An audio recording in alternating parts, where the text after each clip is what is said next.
Good morning, everybody, and welcome to Hidden Manna. Shabbat Shalom to the 12 tribes of Israel scattered abroad and believers in Yeshua Messiah. Guys, Shabbat Shalom to you. I hope you're having a good morning this morning. Brother Max, good morning, man. How you doing? Hey, what's up? Good morning. Oh, wait. Yeah, okay. Want to make sure. Shabbat Shalom, everybody. Shabbat Shalom, LMC. Sorry, a little discombobulated here this morning. Notice I changed my shirt. Did you? Yeah, my room is cold. I had just a Henley on. I just put on a little bit of a light jacket. I didn't even notice that. It's in the teens over here, bro. Woo, yeah, it's cold. Actually, we had a little bit of flurries this morning. Some little bit of flurries, but here in the city, it's cold. It's definitely cold outside. But good morning to everybody. I hope you guys are having a good Sabbath. Let me just pull this up on this screen here for a second. I want to be able to see you guys. Okay, there we go. Yeah, man, it's been a long week, been a tough week, but yeah, it's Sabbath. Thank ya. So this morning I got some sad news that I want to share with our LMC family. To please keep Brother Dave Figueroa. Actually, our condolences go out to Brother Dave Figueroa and his family, and Brother Mauro and Sister Myrna and Dave, their brother and sister. Their dad passed away this morning. He was very sick for a while, so our hearts go out to them. Please, LMC, Definitely. just lift them up in prayer. Obviously, today's a very difficult day for them, so keep them in prayer. They really need it right now, and they'll need it for weeks and weeks and months to come. So our hearts go out to you guys. It truly, and all the extended family. There's grandkids and family on both sides, and obviously this is going to hit them all. So our hearts go out to them. Yes. All right. So with all of that, it's Shabbat, man. It's Shabbat, man. Passover's coming quick. I know. Passover's coming quick. We're going to have information tomorrow when we have our main service. PM, I have some information, but we're going to be doing Passover. We're going to try to do it big. I know you're thinking about coming down and spending it with us, and hopefully others will do the same. It's going to be big. It's going to be fun. We're going to have a good time. I'm really looking forward to this Passover.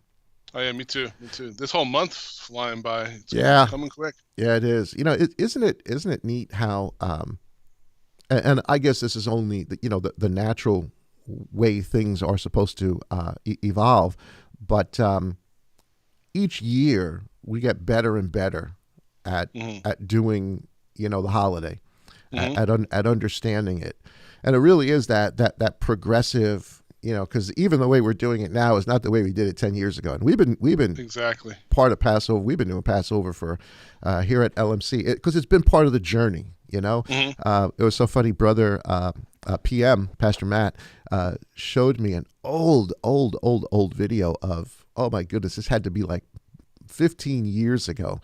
Really? Yeah, and man, I look so young. So actually, I looked exactly like Pastor Matt, or he looks like me. I guess it's the other way around. Yeah, right. But this awesome video. It's like 15 years ago, and it's a sermon that I was preaching. I forgot what the topic was, but I'm looking at it, I'm thinking, oh man, what a journey it has been. Yep. And we listened to a little bit of what I was saying in that video. And don't forget, this is 15 years ago, right? We are not the same people. Exactly. I'm not the same preacher that I was 15 years ago. And yet, even as I was listening to the message from 15 years ago, I'm listening to some of it and I'm saying, okay, that's right. That's, you're on point. And it was kind of funny because you realize the journey started a long time ago. Yep. Right. You don't know what you don't know, but what you do know is that you love Elohim, you love Father, you love Messiah, and then he sort of takes you on that journey of truth. It was kind of neat that even 15 years ago, listen, and of course there was other stuff I said that I was like, wrong, wrong, But there were some things that you realize, my goodness, we were on the journey. And like I said, even when you do, the feast days, you begin to understand them better. You can participate in them, because I think they really they're a memorial. And I think we should be doing them. And I this is the big difference that we've got, of course, with most of the modern religious world. These are teachers, right? These things are supposed to teach us who Father is and how our approach to him goes. And they're supposed to be memorials. They're supposed to be things that remind us, that bring us back. And the way that we learn as human beings is by doing. So you go through, of course we can't go to Jerusalem, of course there's no temple, all the rest of that stuff, but those Aliyah feasts are wonderful teachers today, and are full of so much information, and every year you do it, you find a better way of doing it, or you get better. Let me say you get better at doing it. I just want to bring up a funny time about, I'm going to say 2 or 3 years ago. Me and Amy, I was on YouTube, and one of your videos popped up from one of your old sermons. I guess this is before Matt and you guys went through all the archives and got rid of all those sermons from like 10, 15 years ago and beyond. We burnt those things. Yeah, and this is before you had the bricks behind you, like how you say it's like the temple. Yeshua would be in the corners behind you when you preach.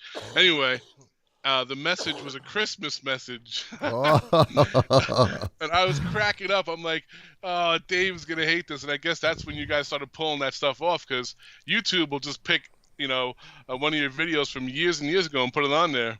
Yeah. I thought that was funny. Yeah, that's funny. How Jesus is the Christmas tree. Oh, boy.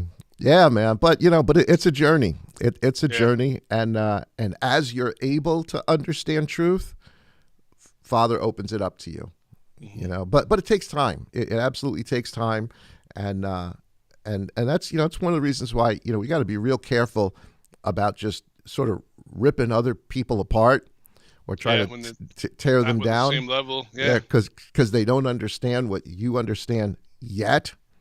But and now that's not to say that there aren't people that just aren't going to understand anything and they don't want to understand anything. That's a different story.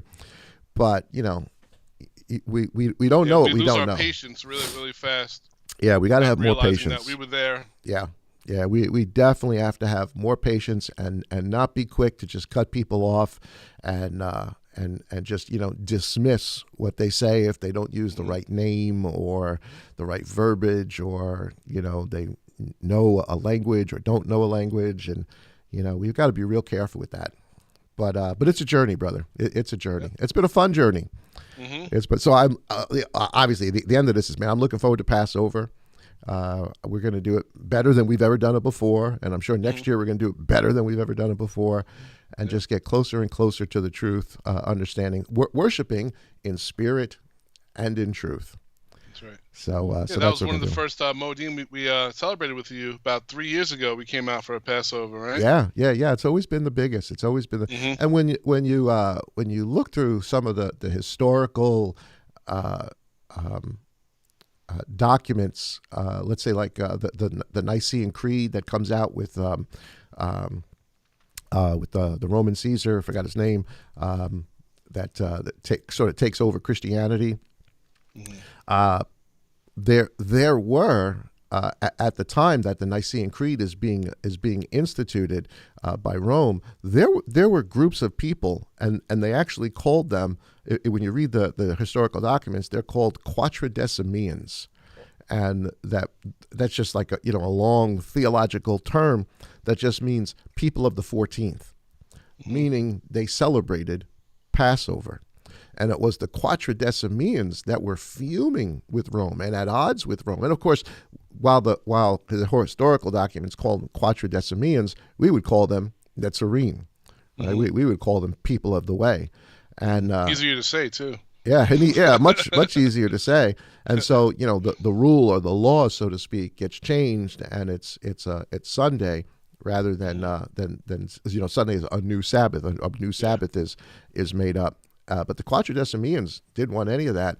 And part of the whole Nicene Creed was also that Easter is going to be celebrated as opposed to Passover. Now, they would say the resurrection, but, the Quatrodecimeans, the people of the way, we're saying, no, Passover. Mm-hmm. Passover must be celebrated. Passover is the Moedim. Passover is, the sacrifice that's given. Of course, mm-hmm. It's not that resurrection shouldn't be celebrated. It should be celebrated, but not as Easter. It's celebrated as first fruits. Mm-hmm. And so, it's there. It's in history. People have been sort of, in conflict with this for a long, long time. And it's amazing how it's gotten to us. And we, because we've got the book, we can still go back and understand truth. Yep. All right. So we wanted to talk about today, guys, and this kind of is connected to what we've been doing from the In the Beginning series. Mm-hmm. The whole story of Genesis. We're going to talk about Melchizedek. And I did this a little bit on Wednesday, but I wanted to do it here because the story is really just that big, and there's a lot of good hidden manna inside of it, really some really amazing hidden truths that are inside the story of Melchizedek. Some we know, some we don't know yet. And I wanted to do it as a discussion here because it's really such a big topic. I'd be doing it for a couple of weeks if we were going to do it in a message or in on a weekend message. Plus, I want to get into Abraham this upcoming weekend and talk about Abraham and his only begotten son. Mm-hmm. So we're going to talk about Melchizedek, and Melchizedek is an amazing character in the Scripture. There's a whole bunch of different places where we could go, but I guess we should probably just start off where Melchizedek is first mentioned, and that is in Genesis chapter 14. 14, yeah. And I want to remind everybody that Father Constantine. Thank you. Somebody put up there. I don't know why I couldn't remember his name. Constantine, the one guy you should remember, right? The guy that changes the Sabbath, and all this other craziness. But Constantine, thank you. But Father speaks to us in types. He speaks to us in shadows. Mm-hmm. Everything becomes cyclical because he wants us to see that he wants us to get the story over and over and over again. And there's some amazing, amazing parallels in the story of Melchizedek that are obviously stories about the Messiah. Everything obviously is a story of the Messiah. We know that now. But now as we're going through the From the Beginning series, everything even before Abraham, but from Abraham on, Father is telling us how he's going to save humanity. Like everything from the beginning of Genesis with Adam all the way to Noah are the prophecies and the issue and the problem of what happened, the influence of the angels, the sin in the heart of man, the rebellion, finally judgment. But the promise was always that a seed was going to come from the woman. And now from the book of Genesis, chapter 11, 12, 13, chapter 14 on, now we get the how. How is Father going to bring forth this one called the seed of the woman? Why is Father going to bring forth this one called seed of the woman? How is this thing going to accomplish what Father wants to accomplish in humanity? How is it going to beat death? How is it going to provide life? How is it going to end the curse? That's the story of the rest of the Bible. And we have to read the story of the Bible in that context. Everything from Abraham on is the story of how Father is going to accomplish this. Obviously, the ending result is in the coming Messiah. But by the time Messiah comes, Father expected the house of Israel, and he expects us too to learn it, to understand the whole story, to understand why he did it, how he did it, when he did it, what are the outcomes of what he did. All of this is written into the text, and we have to extrapolate it to understand the story in our day. And of all people that have ever lived on the planet Earth, we should know the story better than anybody. Right? Because we've got the advantage of history. We've got the advantage of the book, all the books, right? At our fingertips. In front of us, the advantage of understanding how history has unfolded. And so Melchizedek is a big one for telling us things that are about to come. So the story starts off with, And let's read a little bit of this in Bereshit, Genesis. And let me pop this up so people can see it with us. This is Genesis chapter 14, and we're going to read I'm going to read the first, let's see, I don't know, five verses. Yeah, because it sets up the story. So before we get to Melchizedek, we're in the story of Abraham, and if you were part of Wednesday's Bible study, there's some background about Abraham that you get from other sources that Abraham was picked, right, way before chapter 12 of Genesis, where he says, "Get out of your country, get out of your land." We realize now Abraham was picked way before that.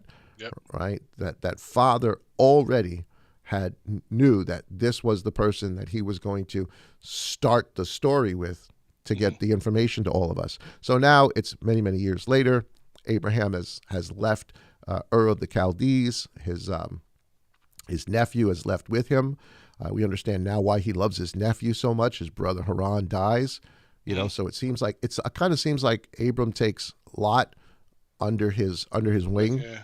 But why not? I mean, if you were there and your brother dies in such a horrific way, when you don't die, it would only kind of make sense that he takes his brother's son then and put what uncle wouldn't do that? If something tragic like that happened, what uncle wouldn't do that and take their nephew or their niece, their family? You should do that anyway. That would be the right thing to do. So Lot, of course, the story has already surpassed us by where, they're both very rich men. They're both men of means. They can't exist together. So Lot picks his land, and of course he pitches his tent. It tells us towards Sodom. Now this whole Sodom story, right from the beginning, is another hit. It's a hidden manna. It's another story within a story within a story that's telling us the big story, because a lot's going to go on with Lot, a lot's going to go on with Sodom. We're going to obviously, people know what the whole story of Sodom and Gomorrah is. We'll get there eventually. So he's living there, and this war breaks out, this conflict between kings, and it says in Genesis chapter 14 verse 1, and it came to be in the days, it came to be in the days of Amraphel, sovereign of Shinar. Now, stop a second. Sovereign of what? Babylon. Yep. We're talking about Babylon. So already, spidey sense should be going off with everybody. Like, oh, wait. Babylon again? And obviously that's a theme that goes all the way through the scripture. So what's the issue today, right now? I mean, when you speak of Mystery Babylon, I really do believe we're talking about Jerusalem and its destruction because of what it did. It played the harlot. But there's a bigger meaning to it as well. We are all in Mystery Babylon right now. But the key there is that it's Babylon. That Babylon has a connection all the way from chapter 11 of Genesis with Nimrod, all the way through the story, all the way to the end of the book. And so this is key. We're seeing some quote unquote hidden manna right here. So it's the king of Shinar, Arioch, sovereign of Elisar, Kedar Laomer, sovereign of Elam. Now that's today, I guess, what we would say Persia, right? Which is still the whole Babylon. It would be later on the whole province of Babylon. So these kings are from Babylon. These kings are from what is eventually going to become Babylon under Nebuchadnezzar, and then it says, and Tidal, sovereign of the Goyim. Now let me see how that actually says it in. This is I'm reading out the King James here. I'm sorry, okay. But I'm going to read out of the I'm reading out of the Scriptures version, but I want to read that out of the King James version for a second. It says, and it came to pass in the days of Amraphel, king of Shinar, Arioch, king of Elisar, Kedorlaomer, king of Elam, and Tidal, king of the nations. Right. So when you see this word Goyim here, let me see if I can highlight that. I can't for some reason. Oh, yeah, there we go. So when you see the word goyim here at the end, it's the nations. So first of all, the story of Melchizedek, as he's going to be introduced, is part of the story of Abraham. And what is the story, at least starting here in chapter 14? The kings of the nations are going to make war.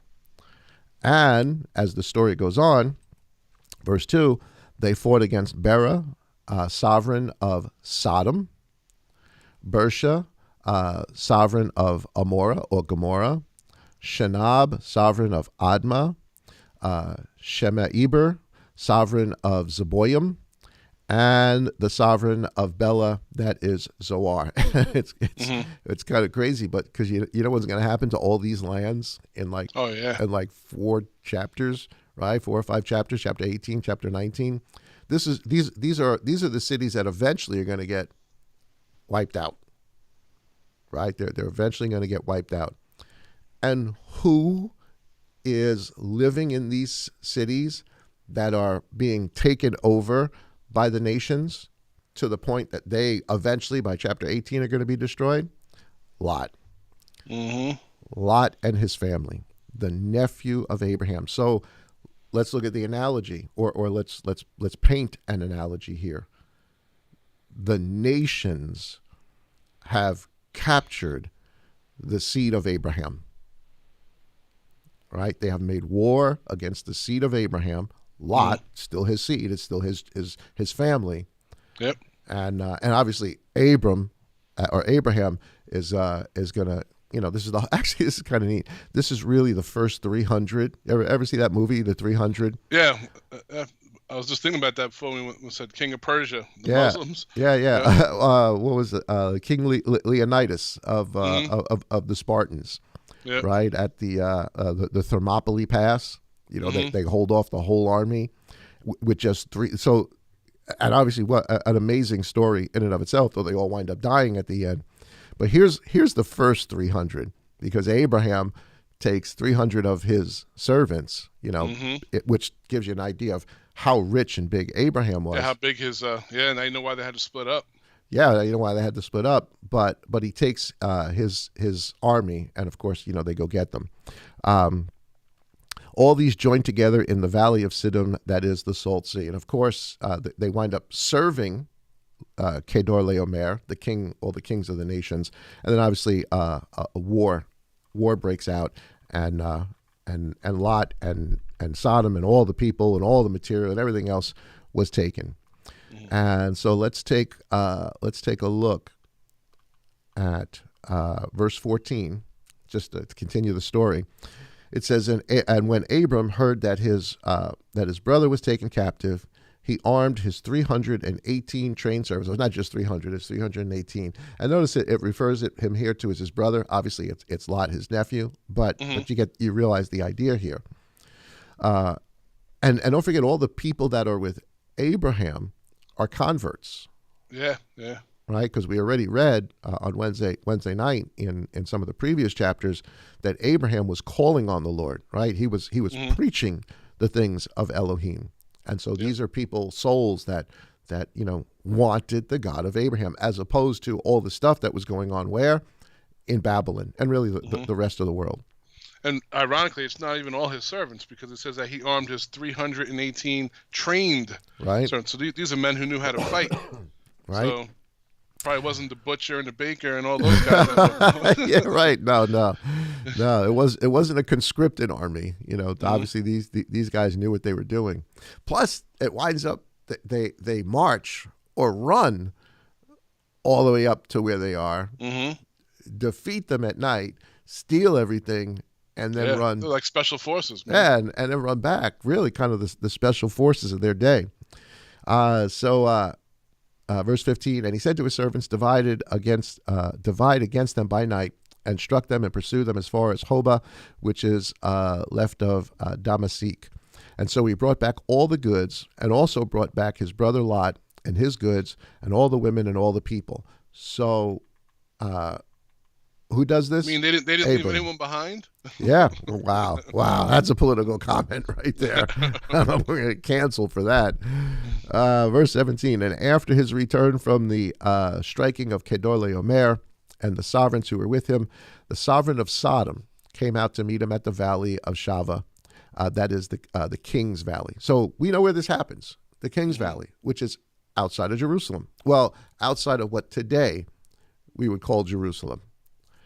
And here it is. Here's the mention of Melchizedek. And Melchizedek, king of Salem or Shalem, brought out bread and wine. Now he was the priest of the Most High God. And of course, we read the story, how he blesses Abraham, and we connected that together on Wednesday night, which even this, what great manna, what great hidden manna that is here. Because what's actually going on, and this of course is why Yeshua, or one of the reasons why Yeshua is referred to as a king priest after the order of Melchizedek, is because Melchizedek starts this is the dinner, or this is the covenant meal as Father is about to initiate the everlasting covenant. Because when you go to chapter 15, which is obviously the next chapter, just a couple of verses right past this, here's chapter 15, and it starts off in verse 1. Let me just pop this up so everybody can see it again. Mm-hmm. And after these events, right? After these events, after what just happened with Abram and all the people, Sodom, et cetera, and Melchizedek breaking bread and drinking wine. Now, after these events, Father gives the everlasting covenant. And how does he give it? Through a sacrifice, right? This is the whole cutting of the animals. We'll get into this more this weekend, but this is the cutting of the animals. So what comes first? The covenant meal. Mm-hmm. Given by who?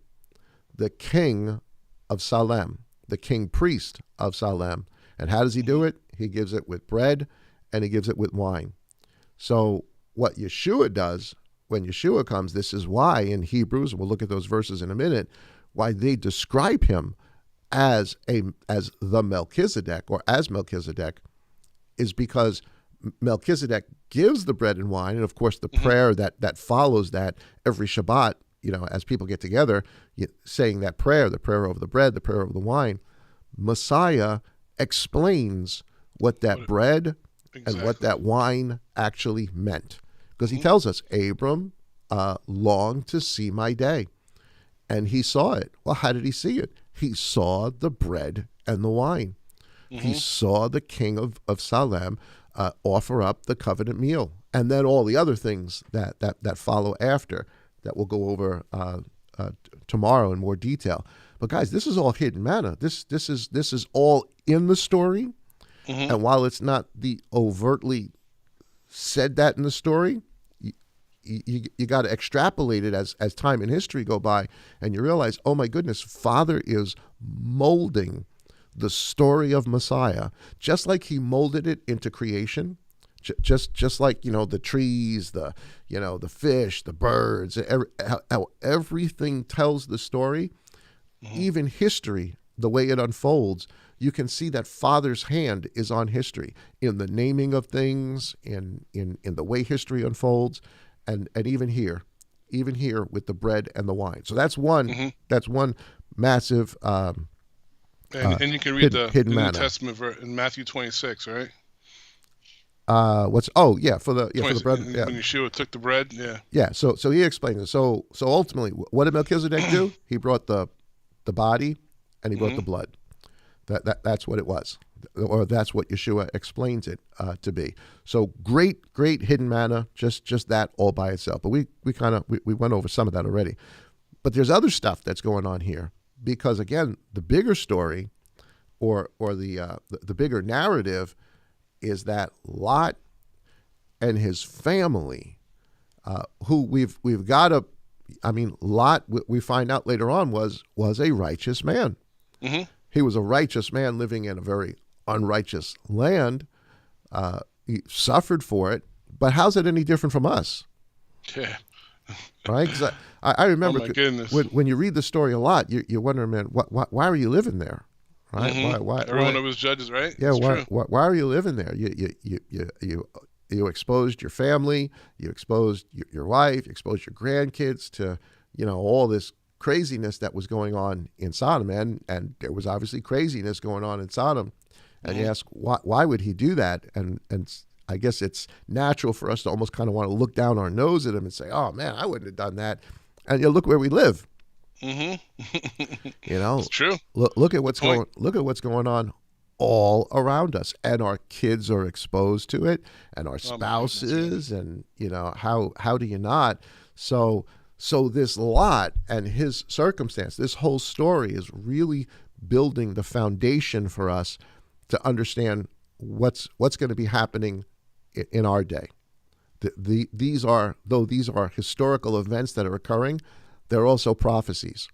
And we know that because Yeshua outrightly tells us they are prophecies, right? Yep. In Matthew 24, when he goes through the whole, what's it going to be like in the days prior to the coming of the Son of Man, prior to the establishment of the kingdom. And what are the two examples that Messiah gives? As it was in the days of Noah, and as it was in the days of Lot. Yep. Those are the examples. So these are major, major prophecies, and we need to understand what's going on in these days to help us understand what Messiah means when he says this is what's going to be going on prior to the coming of the Son of Man. So in the story, good connection, man. Yeah, it's man. There's so many connections here. So the bigger story then, or the story that we should be gleaning out of this, is that it is the children of Abraham that have been taken over or taken captive by the nations, and Abram is the one that obviously it is through Abraham and his rescuing of them, but it is through the bread and the wine and the establishment of the eternal covenant, that what Abraham did with Lot and Sodom and all the other people is going to happen again, but it's going to happen on a much, much big, on a global scale. Oh, yeah. It's going to happen on a global scale, and we are living that story right now. We are under the king Kedor Laomer. We are under the king of Shinar, the king of Persia, whichever name you want to give to it. So that's so let me go back to verse 14 and get back to Melchizedek, chapter 14. Chapter 14 here at the end, and let me pop this up. I don't know if you can you read that? 18. Yeah, can you read that? Let me see. Are you able to? If not, I can read it. I got 18, and I'll read it on my phone right here. Yeah. Go right down to verse 24. Read the rest of the chapter. Okay. Then Melchizedek, king of Salem, brought out bread and wine. He was the priest of Elohim Most High. And he blessed him and said, Blessed be Abraham of Elohim Most High, possessor of heaven and earth. And blessed be Elohim Most High, who has delivered your enemies into your hand. And he gave him a tithe of all. Oh, let's stop there. Mm-hmm. Let's stop there a second, because this is a major hidden manna. This is big. So let's talk about this in terms of, it's an analogy, it's a prophecy. So the prayer gets initiated, right? The prayer of the bread, the prayer of the wine, and Abraham is blessed. Obviously, they bless Father in all of this. That prayer goes on, and verse 20 tells us, and he blessed the Most High, who has delivered the enemies of Abraham, the enemies of Lot and his family, the enemies of the people of God, the nations, right? Because that's they were the king of the nations. Father destroyed or delivered the enemies into the hand of the people of El. Yep. Man, that's the story, right? That's Revelation 19. And actually, if you go back to what is it, Jubilees and some of the books we were talking about this weekend, it is this prophecy that Nebuchadnezzar, I keep saying Nebuchadnezzar, that Nimrod is concerned about. Remember the Magi, the Magi, at the birth of Abraham, see, the sign and the stars and all the rest of that. Well, the prophecy, the extrapolation of what they saw, the Magi, is that Abraham is going to destroy the kings of Babylon. And so this becomes another fulfillment of that, because ultimately the fulfillment of that prophecy is the coming Messiah, who is the seed of Abraham, and is going to do what? He's going to do exactly what Abraham did here. He is going to deliver the enemies into his. Yah is going to deliver enemies into his hand. Messiah says something similar when he poses the question to them in Matthew 16. Who do men say that I am? Right? They've got all the different concepts and ideas. But Messiah says, Peter makes his statement, on this rock I will build my assembly, and the gates of the grave, the gates of hell, will not prevail against it. Your enemies will be delivered into your hand. And what does Abraham do? And I think this is another prophecy. Abraham gives him a tenth of all. He delivers to Melchizedek a tithe. Now, this is, you can just read right over that, and it's just a statement. Oh, he paid a tithe. Well, a big deal is made of this later on in the book of Hebrews. But from a prophetic perspective, if we are the children of Abraham, which of course we are, we are the children of Abraham. We know that. Galatians tells us that we are the children of Abraham. We are connected to the eternal covenant. What is Abraham going to deliver to the Melchizedek, the real Melchizedek, the eternal Melchizedek? What is Abraham going to deliver to that Melchizedek? I think, and this is me, you guys can, PD version? The PDP version. I think Abraham is again one day going to deliver a remnant, a tithe. Not everybody, not everybody, but a tithe back to Melchizedek. I think that's what this becomes a prophecy of. Because how many times do we read it's a tenth? Why the initiation of a tithe, a tenth, right? It's not everything. It's a tenth. It's the best of what you have, and we're looking at it here as money and gold and silver, but it's also people, and I think prophetically it is speaking about people. The whole thing about passing under the rod, right? Not 1/10 gets delivered, 9/10 die, right? 9/10 go under the rod. That's why we always joke, like, don't stand next to me. yeah. So I think, or I see, at least, people can, look at this for themselves, but I see in this more hidden manna.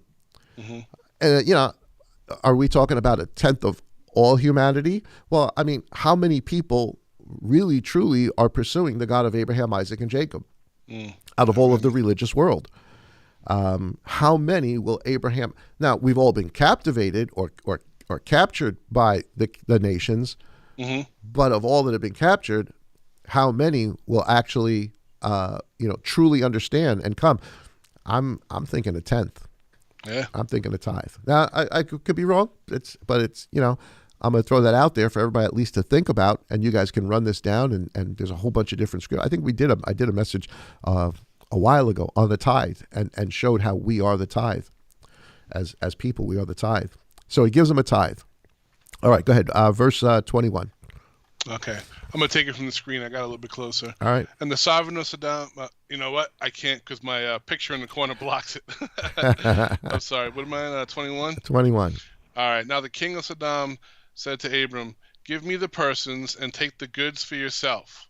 But Abram said to the king of Saddam, I have raised my hand to Yah, Elohim Most High, the possessor of heaven and earth, that I will take nothing from a thread to a sandal strap, and that I will not take anything that is yours, lest you should say, I have made Abraham rich, except only what the young men have eaten, and the portion of the men who went with me, Enar, Eshcol, Mamre, and let them take their portion. All right. So, the guys that went and did battle with him are allowed to, to take some sort of compensation for the risking of their lives, and et cetera, et cetera, et cetera. But Melchizedek, and here again, verse 18, Melchizedek, who was the king of Salem. Now, everybody knows. I mean, at this point, most of the people, that are part of LMC. We know this. Shalem will eventually become Jerusalem, or really Yerushalem, or Yashalom, the city of peace, or really Yah's peace, Elohim's peace. So again, just a type. Let's look at this prophetically. What's going on here? Not only are we equating Yeshua with, or not only does the scripture equate Yeshua with Melchizedek, and this is just a type, guys, because I think one of the things that we sort of get mixed into this is the idea that, well, this is Yeshua way before he is Yeshua. This is him. Most Christendom's perspective, right? Right, and it's called a theophany. It just means an appearance of God prior to, and I don't think that's not what is happening here. Father is speaking to us in types, because Abraham's a type of Yeshua as well, but Abraham's not Yeshua, right? Abraham was called at birth. Abraham had a star in the east. Abraham was pursued by the state, right? Abraham went down to Egypt. So it's not that Abraham is an Old Testament appearance of Messiah. That would be silly. That's just not that's and neither. Greek. It would be Greek thinking. Yeah, you're right. It would be in line with Greek thinking, which is where all of this stuff really kind of comes from. This is not Hebrew thinking. This is Greek thinking. So while, yes, it equates Melchizedek with Messiah, it equates him with Messiah only in type, as an example for us, to look at. So who is this Melchizedek then? Well, it tells us he's the king of Jerusalem. But he's not just the king of Jerusalem, he's the high priest of Jerusalem. He is a king priest, which, for those of us that have, been studying for a while, been reading for a while, the concept of king priest is not Torah. Nope. It's outside of Torah. As a matter of fact, it's in direct opposition to what Father told the house of Israel eventually to do. The kings and the priests, they were all rulers, but a king could not be a priest. As a matter of fact, there's instances where the king tried to go into the temple and the priest freak out. That's not his domain. That's for the Levites. That's for the children. That's for the sons of Aaron. And yet the king of Israel winds up to be a type of Messiah, and the priests of Israel also wind up to be a type of Messiah. It's not Messiah in the Old Testament, but they are types of Messiah, and the Bible is full of types of Messiah. So who is he? He is the king of Salem. Well, who is Yeshua? Or ultimately, what does the story tell us Yeshua is going to be? He is the King of Jerusalem. Yep. And now we know via the book of Hebrews that he is also the high priest of Jerusalem. He holds both offices, and both of these offices are outside the terms of the Torah, because the Torah describes the earthly shadow, the type here on the earth. Messiah obviously is the fulfillment of that shadow. So more hidden manna. Do you want to quickly, briefly state why we don't think Shem would be? We know on the flip side, right, with our Jewish brothers, they believe that.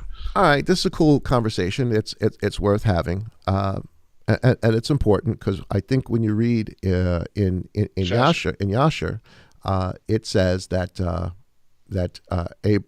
Abram met Shem. That Shem was the they call him Adonai Zedek, right? Yeah, Adonai Zedek, Lord of Righteousness is just that's Adonai meaning Lord, and then and Zedek meaning righteousness, which that's what Melchizedek means. But Melchizedek means King of Righteousness. So in Yasher chapter 16, it does say, which I think kind of gives us a window into when Yasher was actually written, because there's a couple of different books out there that were called Yasher. There's one reference, of course, to in Joshua about Yasher. It's probably a very, very different Yasher, but these stories, this history was being passed down for a long time. And I think this part of Yasher is an error, but I think it's an error for a specific reason. And again, it gives us a little window into perhaps when Yasher was written. That because don't forget, when Moses is writing all of this history down for us, it's a long time after it actually happened. So should we be concerned with a book that's written a long time after these events? Well, no, not necessarily, because if Father is filling in information, then Father's filling in information. But if now could text be twisted and changed, and of course Father warns us not to do that, right? Yep. Don't add, don't take away. Did that stop people from adding and taking away? No, not at all. We read about the evil scribes, right? The evil scribes. I think it's in Isaiah. The evil scribes that add to, that take away. So what winds up happening is the book of Hebrews explicitly describes Melchizedek as one with no genealogy. Without right? Mother, no father. Without mother, without father, and so forth and so on. And it's equating that to Messiah. Melchizedek is the Messiah, who is now eternal. And if it's Shem, which becomes the Jewish tradition, and that's kind of the tough thing with Jewish tradition, because there's some tradition that is spot on, right? It's important. It helps you actually understand the story. The tradition of the prayer given by Melchizedek helps us understand what Yeshua is doing at the Last Supper, right? Yep. Blessing the bread, or saying the blessing, the Abrahamic blessing. Both pieces, right? So you got the whole puzzle there, and you can put it together, and it makes sense. So there's times when Jewish tradition absolutely is spot on, and we should take that into account when trying to understand the totality of what's being said. Then there are times when Jewish tradition is in total opposition, and Messiah pointed that out multiple times, that there can be tradition that is outside.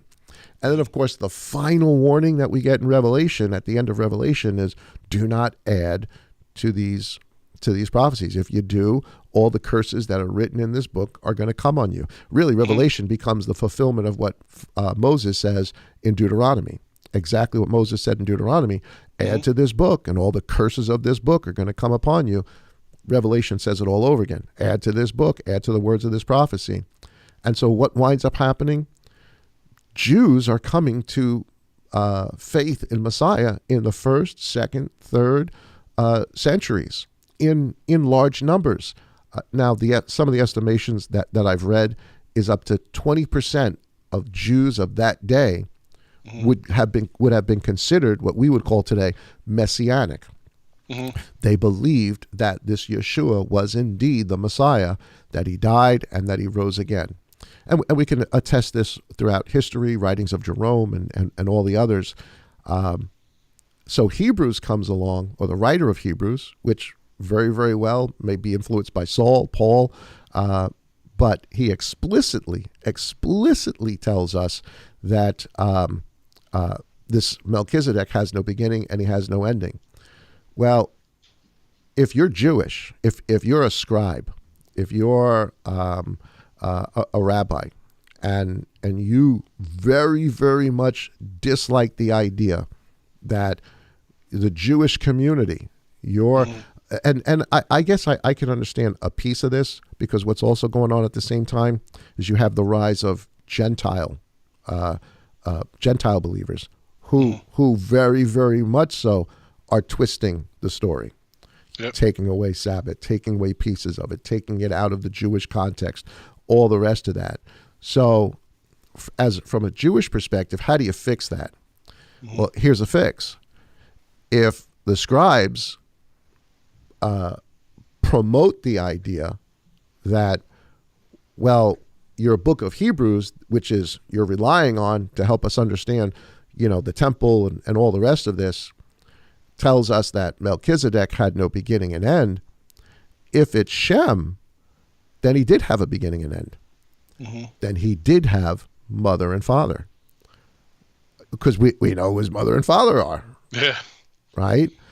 So I think this becomes a way of discrediting the book of Hebrews. Yeah. The book of Hebrews, but not just the book of Hebrews, the whole concept that Yeshua is the Messiah, which they would have considered.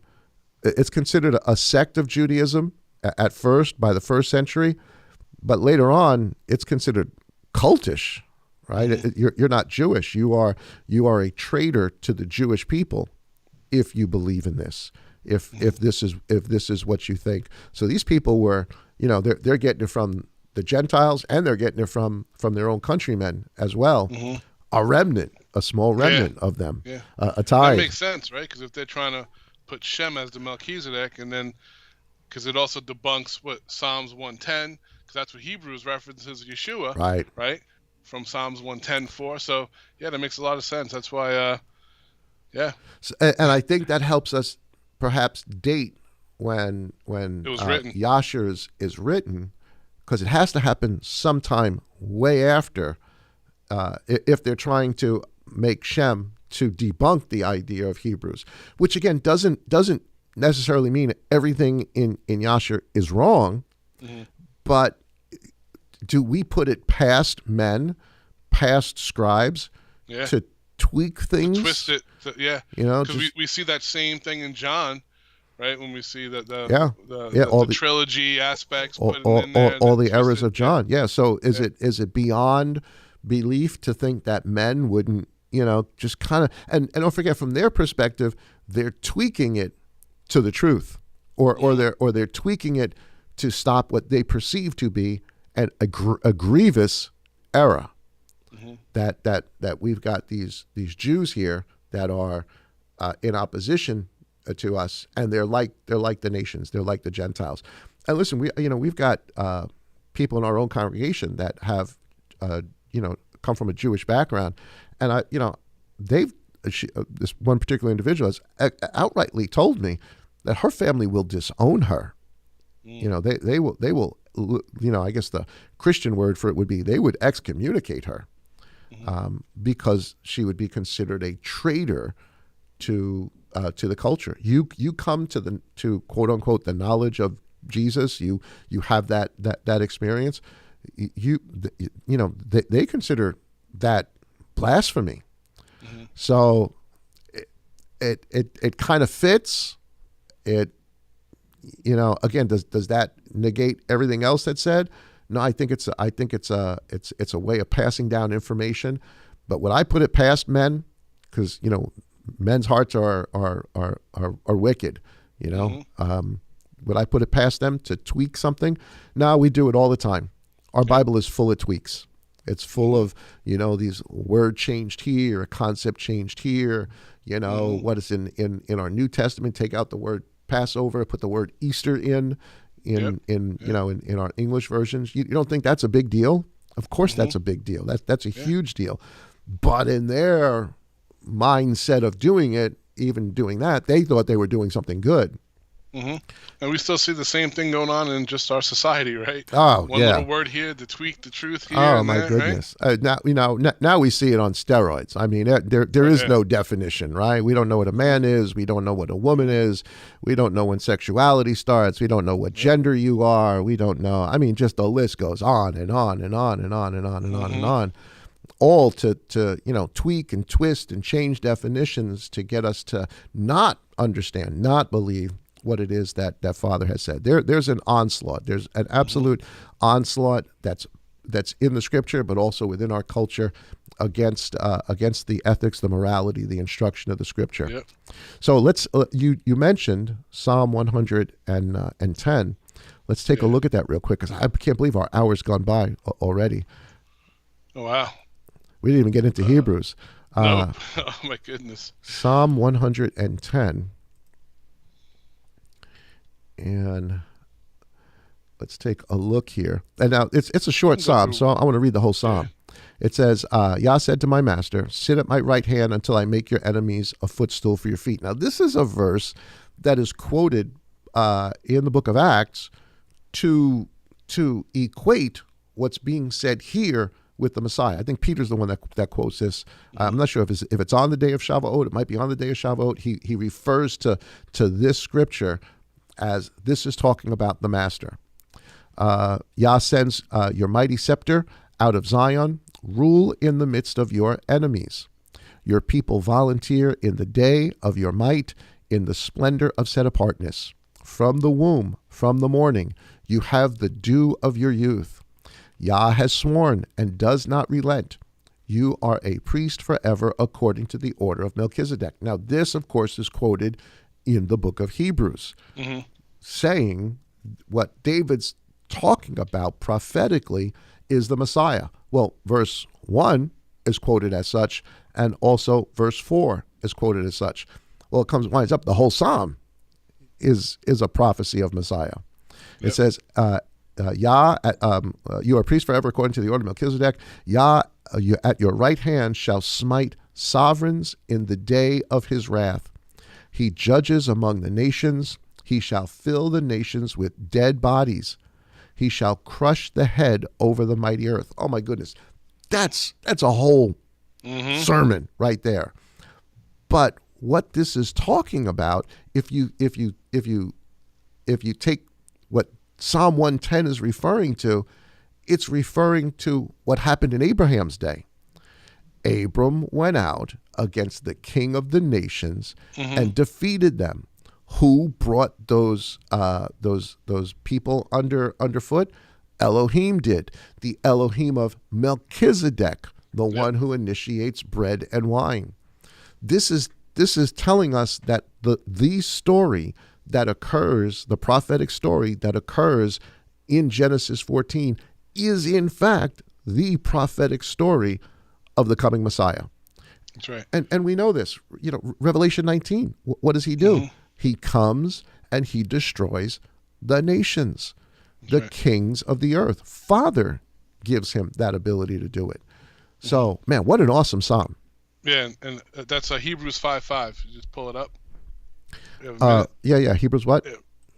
Hebrews 5:5. I know there's so much in Hebrews. This is really a big topic, and I knew we weren't going to get through the whole thing today, but at least give people a little window. 5 what? Chapter 5, starting at verse 5. 5 and verse 5. Let me put this up here for everybody. It says, so go through where? What do you want me to cover? Around 7. All right, so let's just highlight this for everybody. It says, so also the Messiah did not extol himself to become high priest, but it was he who said to him, you are my son. Today I have brought you forth. He also says in another place, you are a priest forever according to the order of Melchizedek, who is not a priest according to the order of the Torah, of the Levitical priesthood. He is I love a priest how the outside writer of of Hebrews it. says, that's what we would say. Oh, it's somewhere, I forgot where it is right now, but he also says, right? Yeah. Yeah, it's funny. And you know, ever notice when Saul or any of the other writers, they quote a scripture, they don't tell us, they hardly ever tell us, exactly where it came from. I mean, obviously there's instances where Messiah says, and Isaiah said. Yep. Right. Yeah. A lot of times it's up to the whoever the developer of the scripture, like they'll put the little reference there. Well, all the chapters and verses don't come till till later. So you had to know, the book. You had to understand that what he was saying was so. Makes me feel good though, because sometimes I'm like, oh, I forgot what it was, but you know what I'm talking about. Oh man, I forget where things are all the time, all the time. But do you ever just have one of those moments where you have an opportunity to speak to somebody? And I'm sure, I hope everybody has had this opportunity. You have the opportunity to speak to somebody and you're sharing with them and they're real interested and they're asking questions. And all of a sudden you just start shooting out scriptures. It's just coming right and left and right and left. And you walk away after and you're like, man, where'd that come from? I didn't even know I knew all of those things. I know. Right? They're just kind of it's true. Stored away in the back there. Yeah. But it says, you're a priest according to the order of Melchizedek, who in the days of his flesh, when he had offered up prayers and petitions with strong crying and tears to him who was able to save him from death, was heard because of his reverent fear. Speaking, of course, Messiah. Yep. That's the prayer that Messiah lifted Verse up. 8, that's another manna. Yeah. Though being a son, he learned obedience through what he suffered. Yeah. Another manna for another day. So just a little bit of hidden manna, a little bit of the prophetic story of Melchizedek, maybe a little bit of the historical stuff, but this, man, the deliverance of Lot, who is really us, we're a type of Lot, right? The deliverance of Lot from the kings of Babylon. Yeah. Man, what like a theme. I like the 10th analogy. That was really good. This thing is just chocked full of hidden manna. And there's still more there we just don't have time to get into. Yeah, but that's what it is, man. Now it's time for everyone. You can study yourself, right? Yeah, run with it. Yeah. Go into it, look up the history, read it real close, compare the different versions, know the story. And you got to know the story. You got to read the story. Guys, if you're not reading your Bible, and we come up to things and we talk about particular topics, if you haven't read it before, then you're going to be unfamiliar with it. But if you read it, even if you read it over and over and over again, finally, sooner or later, one day it's going to click. It's going to make sense. And Father will give you the eyes to see the bigger picture. Amen. All right, brother. Amen. But with that, I know there's a lot of stuff going on. Do yourselves a favor. Go onto the LMC app and go onto the prayer and request section and read through there. And there's tons of stuff on there to pray for. And we know Paul's mom is sick. Yeah. Lots of stuff going on. So that's a good avenue. The app is there. Check it out. We have our Manna Eaters. It's always fun. Hey, so I saw on Thursday, I was the only one who submitted the dinner. Yeah. So by default, you win. You win. Winner, chicken dinner. Yeah, man. I was so tired on Thursday. I was exhausted. We didn't even cook. I had an egg sandwich. I wasn't going to put a picture of an egg sandwich up there. I was proud of your workout meal. Was it yesterday? Yeah, right. Avocado eggs. It was definitely ketovore for sure. Yeah, man, I was just too tired. So yeah, you win, brother. You win by default. But there's always what do I get? There's the satisfaction of knowing you win. Bragging rights for a week. Bragging rights for a week. And next Thursday, I'll put a dish in there and we'll compete again. But I love you, brother. Sounds good. Love you, man. Shabbat shalom, everybody. Peace. All right, guys, I hope that you enjoyed that. The conversation went so quick. Hopefully you got some things out of that, at least maybe some direction to maybe go in and do some of your own study and try to figure some of these things out and weigh it out for yourself. Father is faithful. He is the teacher. Yah's Spirit is the teacher, so let him do that. Guys, don't forget, please, as our brother said, check out the app. Be part of the conversation, even if it's just once a week. Chime in, say hi. We want to hear from everybody, and of course, like he said, the prayer and praise stuff. Keep brother Dave, sister, brother Dave, brother Morrow, Velma, all of them, the whole family, all of them in prayer. They need prayer. They're going through a really, really tough time. Lots of people have all sorts of things going on. So please, please, please look at that in the morning when you get up. Listen to your morning manna. Check out the prayer and praise. You know what to pray for the day. Brother Paul, we're praying for you, and we're praying comfort for you and also for your mom and everybody else that's going through all sorts of different things. Y'all love you. All right, guys, have a wonderful rest of the day. Enjoy your Sabbath. I said Vilma. Myrna. Where am I getting Vilma from? Wilma is the other sister. Sister Myrna. Keep Sister Myrna and Brother Dave. So with that, guys, have a wonderful, wonderful rest of the day. Enjoy your Sabbath. And we'll see you tomorrow morning at 10:45 for our weekend evangelism service. Guys, Yah bless and Shabbat Shalom.